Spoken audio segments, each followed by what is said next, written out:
3.1 Practice and Research. Further developments of my research with my dyslexia, I started to look at the textile artist Natsuki Hanyu. She makes textiles and creates the textile monster. This research led me to look at her work, how she uses her textiles to demonstrate movement and motion and a theme.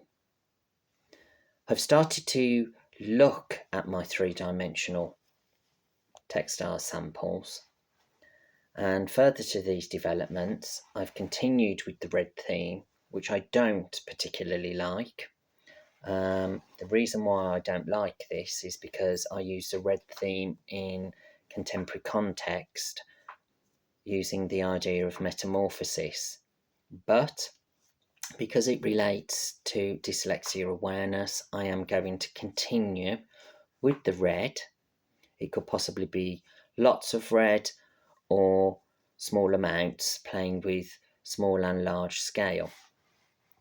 My responses to my research with dyslexia and Natsuki, I made a knitted panel and attached my wire cord.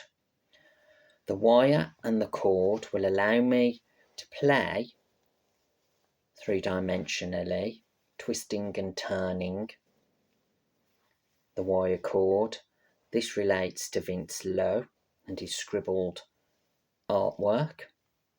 But also, now that I've put together a three-dimensional sample, I can now play with the item around the body, using this as a platform, and play with the ideas of movement and connotations.